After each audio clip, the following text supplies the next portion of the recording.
pessoal, continuando aqui o Evangelho segundo o Espiritismo, nós estamos com vários vídeos anteriores sobre o capítulo 1, né, que aqui a gente fala, eu não vim destruir a lei.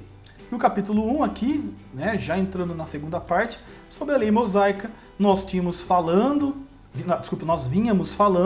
sobre não roubeis, não cometais adultério, não presteis falso testemunho, né? E agora nós vamos falar sobre o artigo 9, não desejeis a mulher do vosso próximo, e também depois o não cobiceis a casa do próximo. Né? Isso aí é a lei mosaica, como a gente disse, Jesus não veio destruir a lei, veio nos ensinar. Aqui está mostrando as leis mosaicas, que são praticamente aqui, vamos dizer assim, bem ramificado, bem distribuído, bem destrinchado por Jesus nos ensinamentos que ele veio a fazer bem depois de Moisés, mas que de jeito nenhum ele destruiu, veio contrariar Moisés. Então ele respeitou a lei mosaica e assim ainda deu uma ramificação maior, deu mais significado aqui para essas leis, né? Antes de continuar, não esqueça, como eu já disse no vídeo anterior, deixe seu like, comente, compartilhe, entra aí no Insta, né? Siga a gente. Não sei se dá para ver o pessoal aí ver os vídeos sem seguir a gente, mas se você estiver vendo, já segue a gente aí. E também se inscreva no nosso canal no YouTube, tem mais 150 vídeos, Livro dos Espíritos, Revista Espírita, Evangelho, o novo tema aí que a gente está falando sobre suicídio, muita coisa lá que dá para aprender bastante coisa, dá para entender bastante. Você que tem dificuldade na leitura aí do Livro dos Espíritos, Evangelho, Revista Espírita e qualquer outra coisa sobre suicídio, tá lá, entra lá, assiste que você vai aprender bastante coisa, porque a gente comenta tudo. Nós estamos aí acho que pergunta 718 do Livro dos Espíritos, mais de 100 vídeos aí sobre o Livro dos Espíritos. Né? Tem vídeos longos, vídeos curtos, e aí por aí vai. Mas o importante é querer aprender. Beleza? Vamos continuar aqui então. Não desejeis a mulher do vosso próximo. Aqui no 6 é não cometais adultério. Aqui já é a fase seguinte, né? Eu inverteria isso aqui, né? Não desejeis a mulher do próximo aqui no 6. E no 9, não cometais adultério. Eu colocava um pertinho do outro. Que é para não ter dúvida mesmo, né? Então aqui é você olhar, né, para a grama verde do vizinho. Então você está olhando para a grama verde do vizinho, olha para a sua e fala, a minha tá meio seca. Tá meio marronzinha. Em vez de você ir lá e regar o seu jardim, você vai lá meter o bedelho no jardim do seu vizinho. Do fulano, do ciclano, amigo, sei lá. Então isso não tá certo. O que quer dizer aqui? Né? Não desejeis a mulher do próximo. Não só quando você é casado, mas quando você é solteiro também. Por quê? Porque o próximo que é casado, ele tem um plano espiritual com a sua esposa, né? E seus filhos. E você cobiçar, primeiro que você está dispensando um pensamento que vai criar ou cristalizar um ambiente à sua volta, da qual vai prejudicar você espiritualmente. Então, quando você está pensando na mulher do próximo, como seria ela nua na sua casa, isso aí você já está criando um ambiente dentro do seu lar. Né? Não podemos deixar de lembrar que nós co-criamos em plano menor. Isso quer dizer que o nosso pensamento a todo instante está cristalizando as energias que nós vibramos.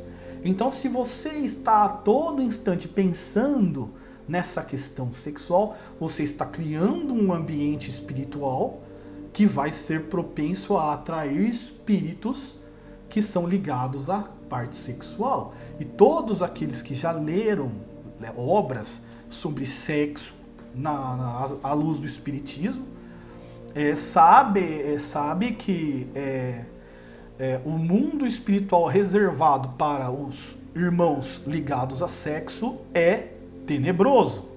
Aqueles que vivem a parte sexual de maneira desequilibrada estão enfrentando no mundo espiritual uma situação muito pesada infernal, falam do inferninho, né? Lá é pior, infernal, do sexo no mundo espiritual.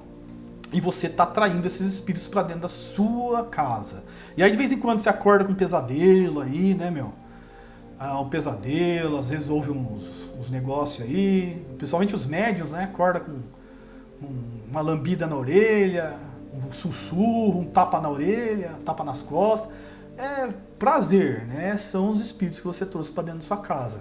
Então vai te restar mudar a sua atitude, fazer as suas orações, mudar o pensamento e deixar a mulher do próximo em paz, até mesmo essas questões sexuais que abusam dessa faculdade tão divina que Deus nos concedeu. Tudo com equilíbrio, pessoal, tudo com muito equilíbrio, né? Então não que você precisa usar somente para procriar, mas que use, né, de uma maneira equilibrada, para que você não seja dependente disso depois da morte do corpo.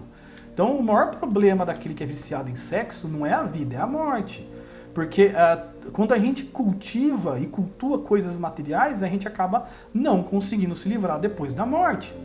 É aí que a pessoa sofre. Então uns cultuam o dinheiro, outros cultuam o sexo, outros a bebida, outros a droga. Então assim, por aí vai, muitas coisas, a comida, né? O apego às pessoas, né? Quando a pessoa é egoísta, quer só a outra para ela, não vai suportar a pessoa continuar a sua vida. Quando você apega aos seus filhos de uma maneira materialista e egoísta, você vai ficar aqui sofrendo perto deles, porque você não vai deixar os seus filhos para trás. E isso é perigoso. Mas são os meus filhos. Então, os filhos não são nossos, né? São de Deus. Então a gente está aqui para ajudar, para cumprir a missão junto deles.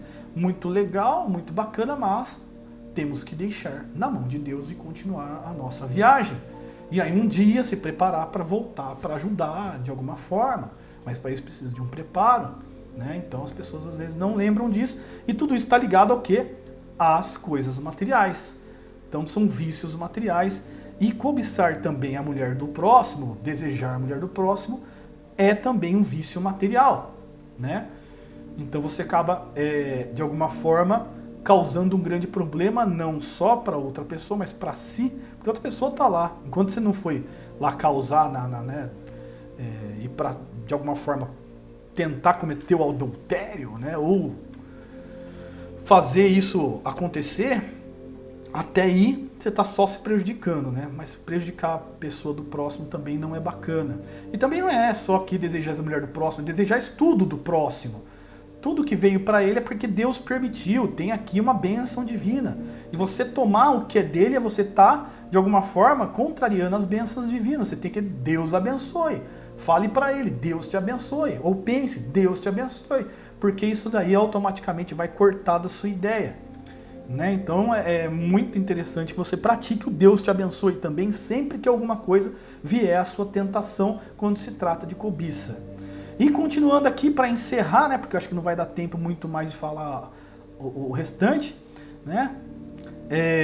Não cobiceis a casa do próximo, nem o seu servo, nem sua serva, nem seu boi. Ou seja, esse negócio da serva e serva, que é coisa antiga, né? Hoje em dia a gente não pode dizer, porque isso aí eram os escravos da época.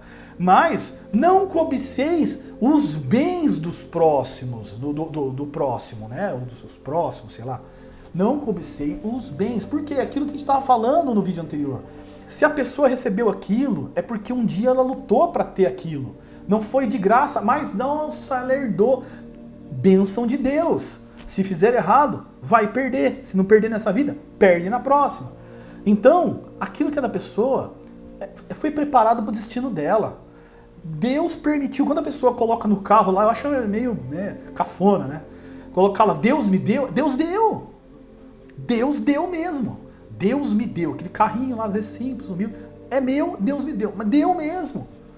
Deus permitiu que você corresse atrás e conseguisse. Algumas até caem do céu mesmo, no caso dos herdeiros aí, ou aquele cara que de alguma forma trabalhou tão bem essas questões materiais que hoje não precisa nem trabalhar, que o dinheiro vem sozinho. né? Os investidores, né? Aqueles que têm um olhar próspero aí para as coisas materiais, e o cara consegue aproximar muita coisa. Muito bom, a inteligência dele, Deus abençoe. Porque se um dia Deus não quiser, arranca até a inteligência dele.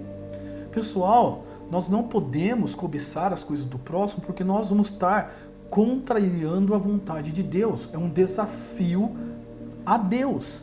É a nossa ideia desafiar Deus, a não ser se você for ateu, né? Se você realmente quiser desafiar Deus mesmo, entendeu?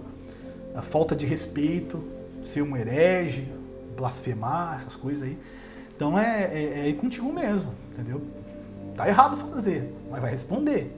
Desafiar Deus, eu não tenho essa coragem não, porque eu respeito o meu pai. Respeito meu pai. Não cabe certas coisas quando a gente fala de Deus. Então por isso que nós não podemos também desafiar a sua vontade. Então tem tudo aí, é tudo uma preparação. Os vídeos anteriores eu falei. A pessoa não recebe aquilo à toa, foi tudo muito bem preparado. Pessoas dependem dela. A pessoa ralou desde o começo ali. Nossa, às vezes nasceu numa família humilde, você não sabe a história dela. Entendeu? Às vezes nasceu, numa choupana. E ali, de repente, sabe, a vida foi abrindo os caminhos, mas sem esforço a pessoa não chega. Tantas pessoas sofridas aí conseguiram chegar. Mas por quê? Porque tiveram uma história. E você cobiçar a casa, os bens da outra pessoa, você está simplesmente detonando a história dela. Você está pouco se lixando para a história dela. E isso é errado. Beleza, pessoal? Então, na próxima oportunidade a gente volta com a continuação aqui do Evangelho, beleza? Espero que vocês tenham gostado. Não esqueça de compartilhar, comentar, curtir, se inscrever e por aí vai, pra gente aqui poder espalhar a palavra da nossa querida doutrina espírita. Beleza, pessoal? Fiquem com Deus, a gente se fala, a gente se vê. Tchau, tchau.